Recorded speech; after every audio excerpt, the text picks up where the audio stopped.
ایک رات پہلی جہاز میں بیٹھ کر بامبے سے ان کو اشوک کمار اور سنجیو کمار جن کے ساتھ وہ رہتے تھے وہ ان کو پہلی جہاز میں بٹھا کے رخصت کرتے ہیں. وہ آتے ہیں کراچی سے میں ان کے اپنے الفاظ ہیں کہ جو کچھ میں کما کے آیا تھا وہ کلفٹن بار پہ خرچ ہو گیا. اس کے بعد میں نے کہا اب میں پاکستان میں ہوں. اور پھر وہ لاہور آتے ہی 4 مقدمے ان کے اوپر کر دیے گئے.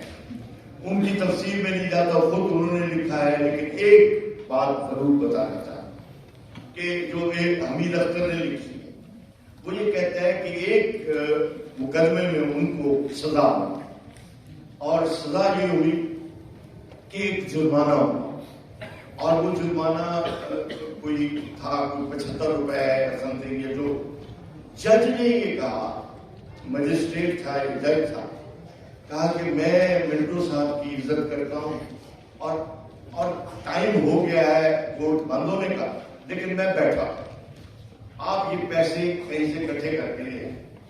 اس وقت سب کے جیبوں کی تلاشی کی گئی تو اس میں 14 روپے کم پڑے تو ہم نے جج سے کہا کہ سر ہم آتے ہیں کہیں سے پکڑ لاتے ہیں. اس نے کہا ٹھیک ہے میں بیٹھا، اگر میں چلا گیا تو اس کو ایک رات کے لیے جیل جانا.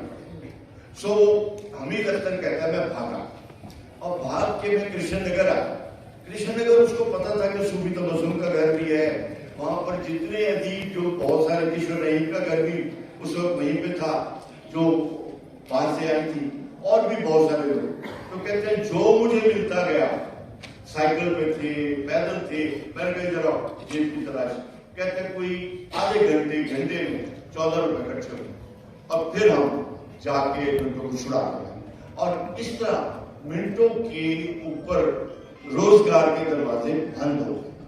نہ ان کو ریڈیو میں کسی نے جگہ دی، نہ فلم انڈسٹری میں جگہ دی. میں آتا ہوں فلم کی طرف تو وہ خود لکھتے ہیں، بلکہ آپ کو شاید میں ان لوگوں کے لیے بات کر رہا ہوں جن کو نہیں پتا کہ ان کو 35 روپے چاہیے تھے، جس میں ان کی شراب کا خرچہ بھی تھا، 3 بیٹیوں کا خرچہ بھی تھا اور بیوی کا. اور وہ کہتے ہیں کہ 3 افسانے مجھے ڈیلی لکھتے ہوں اور انہوں نے لکھے اور وہ لکھ کے جیب میں ڈال کے نکلتے تھے. ٹانگیں اٹھانا چاہیے، اس طرح وہ افسانے بیچتے تھے. تو خیر یہ پوری تفصیل انہوں نے خود لکھی ہے. تو ایک دفعہ کا ذکر ہے کہ وہ ان کو کچھ چند روپے چاہیے تھے تو تانگا کا پاک کیا اس کے سامنے. یہ حمید لکھ رہا ہے. تانگا کو 3 ادیب بیٹھے ہوئے تھے.